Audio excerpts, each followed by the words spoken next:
Let's start with the challenge you faced when you became governor and the economy and what you've done since then. Certainly. When I became governor, we had been experiencing the worst and deepest recession since the 30s. It commenced 2 full years before it started in the rest of the country, and we're starting to come out of it. Secondly, I faced the largest state budget deficit, proportionally speaking, in the country. It was 45% of our state budget. We didn't have money to meet our first payroll. We had to rush legislation through our state legislature to be able to pay and meet that payroll. On top of that, the state government owed suppliers of goods and services over $1.3 billion on top of the almost $3.5 billion deficit. We paid up all of that money. We brought down from 45% to 30% that budget deficit, and now with the new budget that is being approved as we speak, it will come down to 12% of our budget, and we'll balance our budget in the first term. But on top of that, I'll do away with a lot of special interest deductions and credits and what have you, and we'll be lowering income taxes across the board this year, which is going against the current of what's happening in Washington.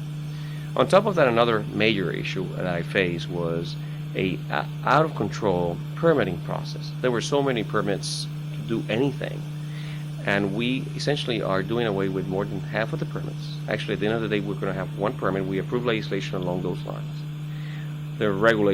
One regulation is going through public hearings as we speak, and we'll just get one permit to move forward your projects.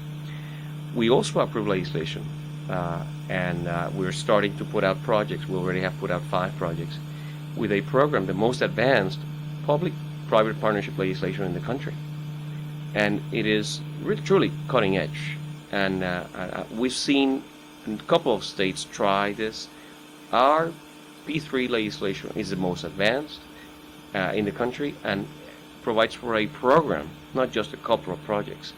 And we're putting out our airport, water projects, energy projects, highway projects, school construction and maintenance. So we are cutting edge in this sense. We want to create the best business climate in the country in Puerto Rico. And again, we're part of America. It's the same legal system, but we have some advantages that we want to exploit fully. Now, when you suddenly are sitting here and you're the governor and you're faced with this huge problem, what were the principles you applied? How did you think about solving it? It's very simple. The way we all solve those problems in our own homes and families and small businesses. What we did was, let's go back to basics. Let's shrink the number of agencies. There was a lot of duplication in the agencies.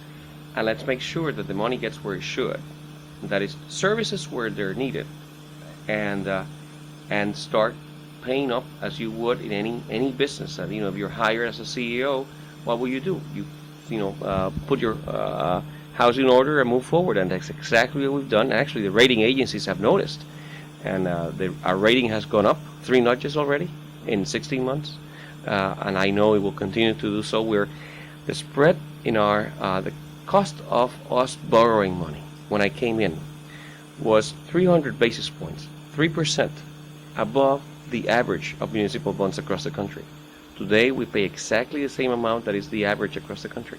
So that gap was closed in 16 months. To make that into a practical difference, how big a difference in cost to the people of Puerto Rico is 300 basis points? In terms of the cost that we're saving, it's over $300 million that we're saving already. And that's every taxpayer is saving all that money just because we are using common sense in how we're handling ourselves. And is that an annual number, 300 million? Yes, indeed. So you save, in theory, $3 trillion over a decade. Exactly. And just by keeping our commitments and bringing common sense back to government and just tightening our belts. It started with my own salary. I lowered my own salary 10%. Every secretary's salary 5%. We eliminated a lot of contracts. We made sure that whatever was spent in government was spent wisely and for the right reason.